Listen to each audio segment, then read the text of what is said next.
3 ലക്ഷം വർഷം മുമ്പാണ് ആഫ്രിക്കയിൽ ആധുനിക മനുഷ്യരുണ്ടായത്. 1.5 ലക്ഷം വർഷം കഴിഞ്ഞിട്ടാണ് അവർ അവിടുന്ന് പുറത്തേക്ക് ചാടിയത്. 1.5 ലക്ഷം വർഷം നമുക്കിത് ടാലി ആവില്ല കേട്ടോ. നമ്മുടെ തലയിൽ ഈ കൊല്ലൊന്നും നമുക്ക് പെട്ടെന്ന് എങ്ങനെയുണ്ട് കിട്ടില്ല. 1.5 ലക്ഷം വർഷം ആഫ്രിക്കയിൽ കാട്ടെന്ന് കറങ്ങി തിരിഞ്ഞു, പുറത്തു പോകാൻ പറ്റാണ്ടേ.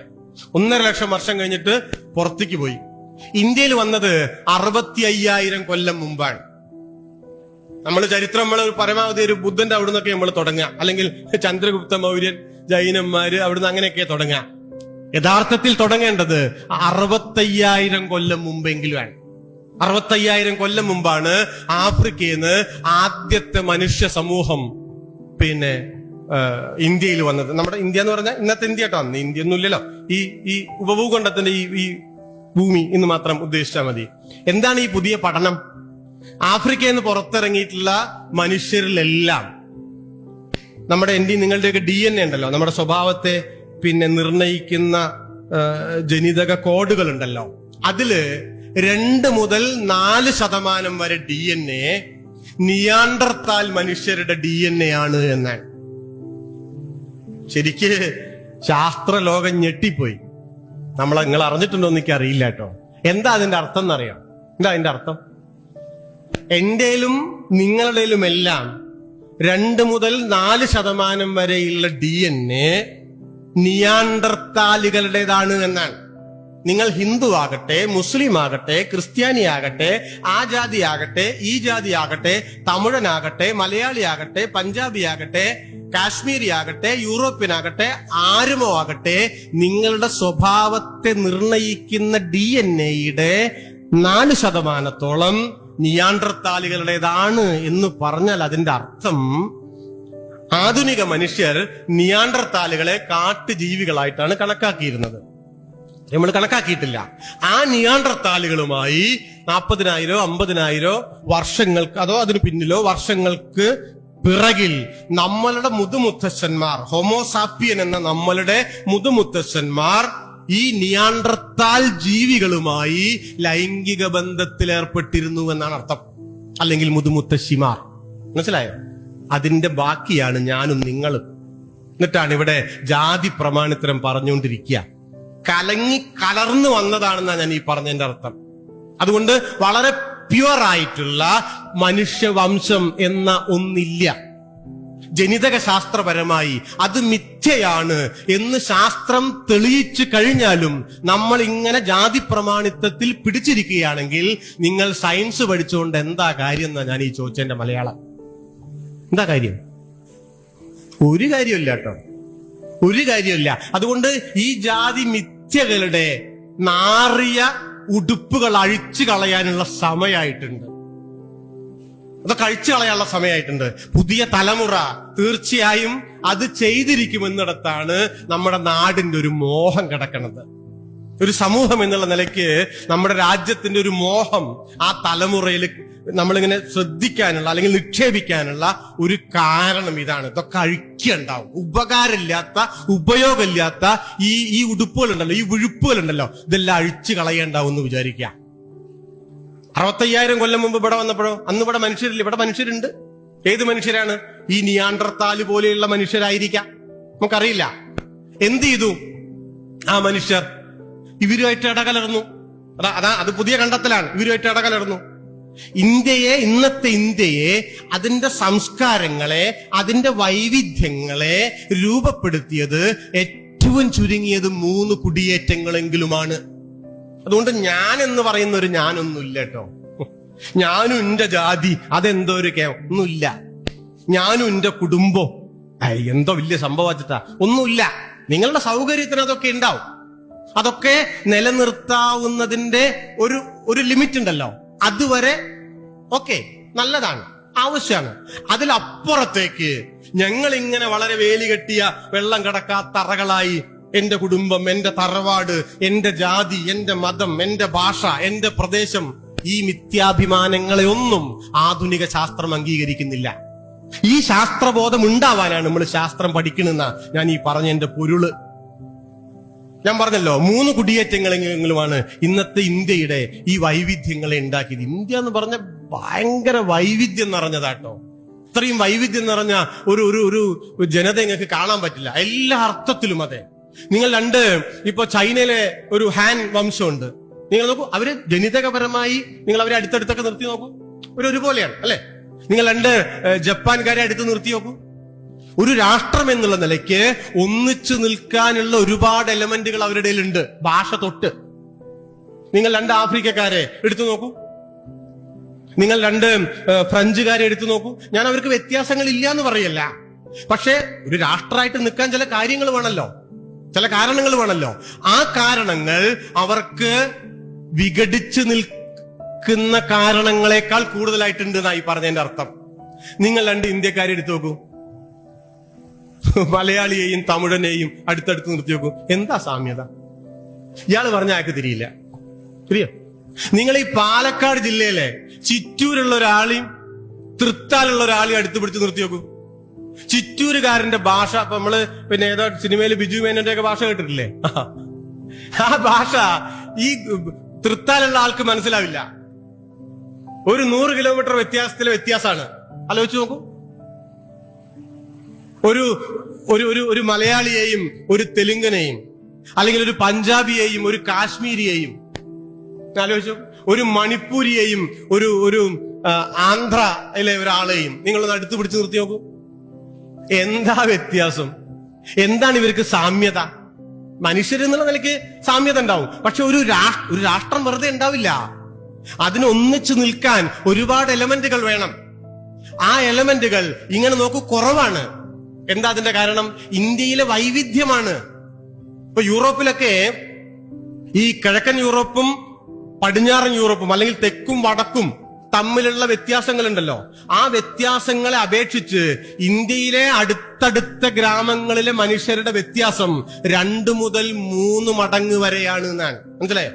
ഇപ്പൊ കരിമ്പുഴയിലുള്ള മനുഷ്യരും തൊട്ടപ്പുറത്ത് ശ്രീകൃഷ്ണത്തുള്ള മനുഷ്യരും തമ്മിലുള്ള ജനിതകപരമായ വ്യത്യാസം യൂറോപ്പിലെ 2 പ്രദേശങ്ങൾ തമ്മിലുള്ള മനുഷ്യരുടെ വ്യത്യാസത്തെക്കാൾ 3 മടങ്ങ് കൂടുതലാണ് എന്ന് പറഞ്ഞ നമ്മുടെ വ്യത്യാസം എന്താ? നമ്മുടെ വൈവിധ്യം എന്താ? എന്നിട്ടും ശ്രീകൃഷ്ണവർത്തും കരിമ്പുഴയിലുമുള്ള ആളുകൾ ഒരു രാഷ്ട്രമായി നിൽക്കുന്നില്ലേ? നിൽക്കണ്ടേ?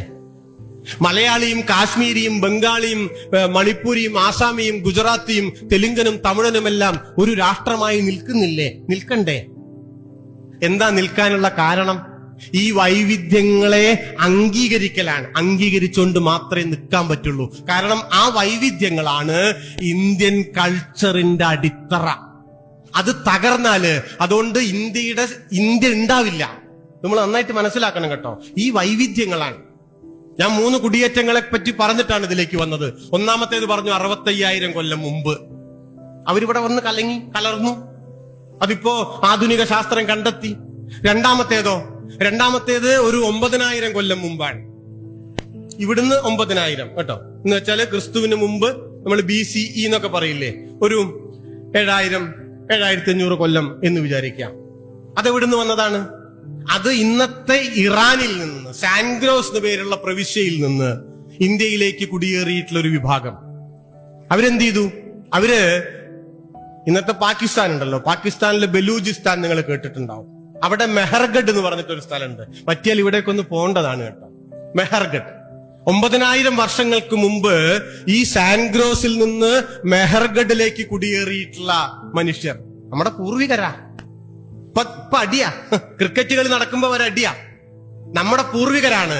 അവര് മെഹർഗഡിൽ വന്നിട്ട് ആദ്യമായിട്ട് കൃഷി തുടങ്ങി 9,000 കൊല്ലങ്ങൾക്ക് മുമ്പാണ്.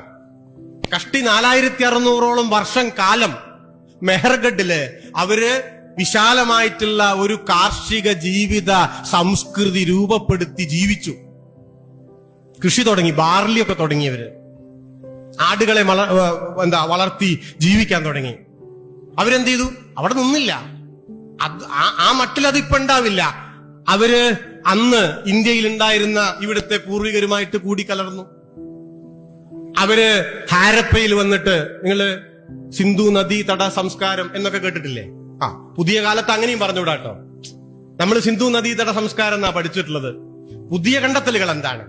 പുതിയ കണ്ടെത്തലുകൾ നിങ്ങൾക്ക് ഹാരപ്പൻ സംസ്കാരം എന്ന് വേണിച്ചാ പറയാം, അത് കുറെ ശരിയാ. ഹാരപ്പയെന്ന് മാത്രമൊന്നല്ലോ, നമ്മുടെ രാജ്യത്ത് ഇന്ത്യയില് പിന്നെ ധോളാവീര എന്ന് പറഞ്ഞിട്ടൊരു സ്ഥലമുണ്ട്. നിങ്ങൾ കേട്ടിട്ടുണ്ടോന്ന് അറിയില്ല. ഞാൻ വീണ്ടും ഒരു സ്ഥലം നിങ്ങൾക്ക് സജസ്റ്റ് ചെയ്യാൻ, നിങ്ങൾ പറ്റിയാൽ ധോളാവീരയിൽ ഒന്ന് പോണം. ധോളാവീര ഗുജറാത്തിലാണ്. അഹമ്മദാബാദിൽ നിന്ന് 350 കിലോമീറ്റർ ദൂരെയാണ്. ഇന്നത്തെ നമ്മുടെ ഇന്ത്യയിൽ ഈ ഹാരപ്പൻ സംസ്കാരത്തിൻ്റെതായ ഏറ്റവും വലിയ ശേഷിപ്പുകൾ കണ്ടെത്തിയിട്ടുള്ള ഒരു സ്ഥലമാണ്. ഇത് നിസ്സാരപ്പെട്ട കാര്യമല്ല.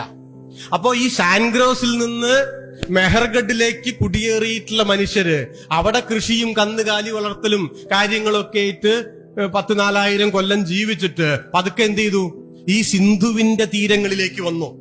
ഹാരപ്പയിൽ വന്നു, മോഹൻജാദാരയിൽ വന്നു, പിന്നെ ലോത്താളിൽ വന്നു, കാലിബംഗലിൽ വന്നു, ഈ സ്ഥലങ്ങളിലൊക്കെ വന്നു. എന്നിട്ട് അവരവിടെ വേറൊരു സംസ്കൃതി ഉണ്ടാക്കി. അതിനെയാണ് നമ്മൾ ഹാരപ്പൻ സംസ്കാരം എന്നൊക്കെ പറയാ. ഞാൻ പറഞ്ഞ ഇപ്പോ പിന്നെ ഖഗർ ഹക്ര അങ്ങനെ ഒരു നദി ഉണ്ട്, കേട്ടിട്ടുണ്ടോ നിങ്ങള്? പുതിയ കണ്ടെത്തലാട്ടോ. അതുകൊണ്ട് സിന്ധു നദീതട സംസ്കാരം എന്ന് ഇന്ന് പറയില്ല. നിങ്ങളുടെ പാഠപുസ്തകത്തിൽ അതായിരിക്കും, സിന്ധു നദീതടം ഖഗർ ഹക്ര തടം എന്ന് പറയണം. അത് വേറൊരു നദിയാ, ഖഗർ ഹക്ര. ഖഗർ എന്ന് പറയുന്നത് പിന്നെ ഇന്ത്യക്ക് പുറത്ത് അങ്ങനെയാണ് അത് അറിയപ്പെട്ടത്. ഹക്ര എന്ന് ഇന്ത്യയില് ആ നദിയുടെ പേരായിരുന്നു. ഇന്ന് ആ നദി ഇല്ല, അത് വറ്റിപ്പോയി എന്ന് പറയുന്നു. അത് വേറൊരു കാര്യമാണ്, ഞാൻ അതിനെപ്പറ്റി പറയുന്നില്ല. അപ്പൊ ഇതിന്റെ തീരങ്ങളിലേക്ക് വ്യാപിച്ചു. 1000-700 കൊല്ലം അവിടെ ഹാരപ്പയില് അല്ലെങ്കിൽ ഈ സംസ്കാരം അവര് പടുത്തുയർത്തി. അവരെന്ത് ചെയ്തു? 1000-700 കൊല്ലം കഴിഞ്ഞപ്പോ അത് ഇല്ലാണ്ടെയായി. ഇവിടുന്ന് പിന്നിലേക്ക് പിടിച്ചാൽ ഒരു 4500 കൊല്ലം മുമ്പാണ് ഈ സിന്ധു നദീതട ഹക്ര സംസ്കാരം ഉണ്ടായത്. ഇന്ന് ആ സംസ്കാരം ഇല്ല. പക്ഷേ നമ്മൾ ആ സംസ്കാരത്തിന്റെ ബാക്കിയാണ്. ഈ നാട്ടിലെ പെൺകുട്ടികള്, സ്ത്രീകള് കല്യാണം കഴിഞ്ഞിട്ട് നെറ്റിയില് തലയില് സിന്ദൂരം തൊടുന്നത് ഹാരപ്പൻ സംസ്കാരത്തിന്റെ ബാക്കിയാണ് എന്ന് നമുക്കറിയോ? ആ സംസ്കാരം കലങ്ങിയെന്ന്, അത് കലർന്നു. ഞാനും നിങ്ങളും ഏത് ജാതിയും മതവുമായാലും നമ്മിലത് കലങ്ങി കലർന്ന് കിടക്കുകയാണ്. ഇപ്പോ വീട് വെക്കുന്ന സമ്പ്രദായമുണ്ട്. ലോകത്തിലെ ആദ്യത്തെ നഗര കേന്ദ്രിതമായിട്ടുള്ള സംസ്കാരമാണ് ഹാരപ്പ. അതാണ് അതിന്റെ പ്രത്യേകത. അല്ലാണ്ട് അതിനു മുമ്പ് കൃഷിയും കാര്യങ്ങളൊക്കെ തുടങ്ങിയിട്ടുള്ള മെസപ്പൊട്ടേമിയൊക്കെ ഉണ്ടല്ലോ. പക്ഷെ ഇതിന്റെ പ്രത്യേക നഗരമാണ്. എന്തൊക്കെയാണ് നമുക്ക് കിട്ടിയിട്ടുള്ളത് അവിടുന്ന്? ഇപ്പോ ആൽമരത്തിനെ പൂജിക്കണ സമ്പ്രദായം, യോഗവിദ്യ, ഞാൻ ഈ പറഞ്ഞ സിന്ദൂരം തൊടുന്ന പരിപാടി, നടുമുറ്റത്തിന്റെ ചുറ്റും വീട് വെക്കണ പരിപാടി, കാളയെ ആരാധിക്കണ രീതി, നമ്മൾ ഈ ലോട്ട എന്നൊക്കെ പറയില്ലേ, പാത്രം, ആ പാത്രം ഹാരപ്പയുടെ ബാക്കിയാട്ടോ. ഈ വളകളിലും ആഭരണങ്ങളിലും ഒക്കെ നമ്മൾ ചിത്രപ്പണികളൊക്കെ ചെയ്യുന്നില്ലേ? നോക്കൂ, ഇങ്ങനെ പലതും നമ്മൾ ഇന്ന് ചെയ്യുന്ന യോഗാസനം ഹരപ്പയെന്ന് വന്നതാ. അപ്പൊ അവരെന്ത് ചെയ്തു? അവിടെ 1000-600 കൊല്ലം ആ സംസ്കാരം ഇല്ലാണ്ടായി. എന്നിട്ടോ അവര് തെക്കേ ഇന്ത്യയിലേക്ക് വന്നു. ആ മനുഷ്യരില്ലാതെയായില്ല, അവര് തെക്കേ ഇന്ത്യയിലേക്ക് വന്നു. അപ്പൊ ഇവിടെ ആദിമ മനുഷ്യരുണ്ട്. അവരെന്ത് ചെയ്തു? ഈ ആദിമ മനുഷ്യരുമായി ഹാരപ്പയിൽ നിന്ന് വന്ന മനുഷ്യൻ കൂടിക്കലർന്നിട്ട് ഈ തെക്കേ ഇന്ത്യയിലെ ജനവിഭാഗങ്ങളെ ASI എന്നാണ് അതിന്റെ ശാസ്ത്രീയമായിട്ടുള്ള പേര്, അതുണ്ടാക്കി. വടക്കേ ഇന്ത്യയിലോ അപ്പോഴൊക്കെയാണ് ക്രിസ്തുവിന് മുമ്പ് ഒരു കഷ്ടി 1900 കൊല്ലം മുമ്പേ മധ്യേഷ്യയിൽ നിന്ന് ആര്യന്മാര് വന്നത്. ഇന്ന് അവരില്ല, പക്ഷെ നമ്മൾ അവരുടെ ബാക്കിയാണ്. ഇത് 3ാമത്തെ കുടിയേറ്റ. അവര് ഈ ഹാരപ്പക്കാരുമായി കൂടിക്കലർന്നു. അവര് ഉത്തരേന്ത്യയിലെ ഇന്ന് കാണുന്ന ഒരു ജനവിഭാഗത്തെ ഉണ്ടാക്കി. ഈ മട്ടിൽ കലർന്ന് കലർന്ന് കലർന്ന് കലങ്ങി കലങ്ങി കലങ്ങി 10,65,000 വർഷം കൊണ്ട് ഉണ്ടായ ഒരു മനുഷ്യവംശമാണ് ഞാനും നിങ്ങളും എന്ന് മനസ്സിലാക്കാനാണ് വാസ്തവത്തിൽ നാം ചരിത്രവും സയൻസും പഠിക്കുന്നതിന്റെ മാനുഷികമായ, സാമൂഹ്യമായ, രാഷ്ട്രീയമായ, സാംസ്കാരികമായ ഒരു തലം എന്ന് പറയുന്നത്. അങ്ങനെ മനസ്സിലാക്കിയാലോ? അങ്ങനെ മനസ്സിലാക്കിയാൽ എനിക്ക് നിങ്ങളെ മനസ്സിലാവും. നിങ്ങൾ മുസ്ലിമാണ്, നിങ്ങൾ ഹിന്ദുവാണ്, നിങ്ങളുടെ ആചാരം അതാണ്, നിങ്ങളുടെ അനുഷ്ഠാനം അതാണ് എന്ന് പറഞ്ഞാൽ എനിക്ക് നിങ്ങളെ മനസ്സിലാവും. ഇന്നത്തെ ഒരു പ്രശ്നം എന്താണെന്നറിയോ? എനിക്ക് നിങ്ങളെ മനസ്സിലാവണില്ല. അത് മതത്തിന്റെ മാത്രം കാര്യമല്ല കേട്ടോ, അത് മതത്തിന്റെ മാത്രം കാര്യമല്ല. വീട്ടിലുള്ളവർക്ക് മനസ്സിലാവണുണ്ടോ? എനിക്കറിയില്ല. 4-5 ആളേ ഉള്ളൂ വീട്ടില്, ഭാര്യയും ഭർത്താവും മക്കളുമാണ്, അല്ലേ? മക്കളാ. ഞാൻ കഴിഞ്ഞ ദിവസം ഒരു വീട്ടിൽ ചെന്നപ്പോ പേരക്കുട്ടികളും മുത്തശ്ശിയും തമ്മിൽ വഴക്കാണ്. നേരത്തെ പറഞ്ഞത് മറ്റേ തള്ള വൈബാണേ. അപ്പോ പെൺകുട്ടികളാ, 18-20 വയസ്സായ പ്രായമുള്ള പെൺകുട്ടികളാ. അപ്പൊ എന്തിനാ വഴക്ക്? പാലസ്തീന് പറഞ്ഞിട്ടൊന്നുമല്ല, തണ്ണിമത്തന്റെ ബാഗ് ഉപയോഗിച്ചിട്ടുണ്ടോ എന്ന് ചോദിച്ചിട്ടല്ല വഴക്ക്. പിന്നെയോ ഈ പെൺകുട്ടി ട്രൗസർ ഇട്ടിട്ടുണ്ട് എന്നാ. ഈ പെൺകുട്ടി ട്രൗസർ ഇട്ടിട്ടുണ്ട്. ഈ പെൺകുട്ടി വേറെ ലോകാണ്. 20 വയസ്സായിട്ടുള്ള പേരക്കുട്ടീനെ 65 വയസ്സായിട്ടുള്ള മുത്തശ്ശിക്ക് മനസ്സിലാവണില്ല. മുത്തശ്ശീനെ തിരിച്ചു വിട്ടോ, അതും വേണ്ടേ പറയാ. മുത്തശ്ശി വേറെ ലോകാണ്, പെൺകുട്ടി വേറെ ലോകാണ്. എന്റെ ചോദ്യം വളരെ സിമ്പിളാണ്. നിങ്ങൾ ഒരുപാട് പഠിച്ചു, നല്ല വിദ്യാഭ്യാസം ഉണ്ടായി, നല്ല ബിരുദങ്ങൾ ഉണ്ടായി, വലിയ ജോലി കിട്ടി, നല്ല ശമ്പളം ഉണ്ട്. നിങ്ങൾക്ക് നിങ്ങളുടെ വീട്ടിലെ മുത്തശ്ശിയെ മനസ്സിലാവണ്ടേ? വേണ്ടേ? നിങ്ങൾക്ക് നിങ്ങളുടെ ഭർത്താവിനെ മനസ്സിലാവണ്ടേ? നിങ്ങൾക്ക് നിങ്ങളുടെ ഭാര്യയെ, നിങ്ങളുടെ അയൽക്കാരിയെ മനസ്സിലാവണ്ടേ? നിങ്ങളുടേതല്ലാത്ത സംസ്കാരവും ജീവിത രീതിയും പിന്തുടരുന്ന ഒരാളെ നിങ്ങൾക്ക് മനസ്സിലാവണ്ടേ? നിങ്ങൾക്ക് അതിനെ അംഗീകരിക്കാൻ കഴിയണ്ടേ? സഹിഷ്ണുതയോടെ അവരോട് സംവദിക്കാൻ കഴിയണ്ടേ? മര്യാദയോടുകൂടി നിങ്ങളുടെ വിയോജിപ്പുകൾ രേഖപ്പെടുത്താൻ കഴിയണ്ടേ? അങ്ങനെ കഴിഞ്ഞില്ല എങ്കിൽ നിങ്ങളുടെ ബിരുദം കൊണ്ട് അവർക്കെന്ത് കാര്യം? ഇത്രയുള്ളൂ. അവർക്കെന്ത് കാര്യം? ഒരു കാര്യമില്ല കേട്ടോ. അതുകൊണ്ട് ആധുനിക വിദ്യാഭ്യാസത്തിന്റെ, ആ വിദ്യാഭ്യാസത്തിന് ഉപയോഗിക്കുന്ന സമ്പ്രദായത്തിന്റെ, കരിക്കുലത്തിന്റെ ലക്ഷ്യം എന്താണ്? ഒരു ലക്ഷ്യമുണ്ട്. ആ ലക്ഷ്യമൊക്കെ പൊളിറ്റിക്കലാണെന്ന് നമ്മൾ മനസ്സിലാക്കേണ്ടത്. ആ ലക്ഷ്യം എന്താണെന്ന് വെച്ചാല്, ഇപ്പൊ നോക്കൂ, ഈ ആധുനികത ഉണ്ടാക്കുന്ന വലിയ പിളർപ്പുകളുണ്ട്. ഈ ആധുനികത ഉണ്ടാക്കുന്നതാണ് പല ജാതി പിളർപ്പുകളാ. നമ്മളിപ്പോ ആ പിളർപ്പിൽ ജീവിക്കാൻ, ഞാൻ ഈ കരയിലും നിങ്ങൾ ആ കരയിലുമാണ്, ഇങ്ങനെ ജീവിക്കാൻ. ഒരു വീട്ടിൽ പോലും അങ്ങനെയാണ് കേട്ടോ. ഒരു വീട്ടിൽ പോലും അങ്ങനെയാണ്. കഴിഞ്ഞ ദിവസം ഞാൻ എന്റെ നാട്ടില് ഒരു 2 വീട്ടുകാർ തമ്മിലൊരു തർക്കം, കുഞ്ഞു തർക്കാണ്. ആ വീട്ടിലെ കൊമ്പ് ഇയാളുടെ വീട്ടിലേക്ക് വന്നിട്ട് ശല്യം ചെയ്യണം. അപ്പൊ അതൊന്ന് വെട്ടിക്കൊടുക്കാൻ പറയണം. അപ്പൊ ഞാൻ ഇയാളോട് വെച്ചു, നിങ്ങൾക്ക് പറഞ്ഞൂടെ? നിങ്ങളുടെ അയൽക്കാരനല്ലേ, എന്റെ അയൽക്കാരനല്ല. എനിക്ക് പരിചയമുണ്ട്, പക്ഷെ എന്റെ അയൽക്കാരനല്ല. നിങ്ങൾക്ക് പറഞ്ഞൂടെ? അപ്പൊ എന്നോട് പറഞ്ഞു, ഞാൻ 18 കൊല്ലായിട്ട് അയാളോട് മിണ്ടിയിട്ടില്ല. കോളറൊക്കെ എങ്ങനെയാക്കിട്ടാ പറഞ്ഞു.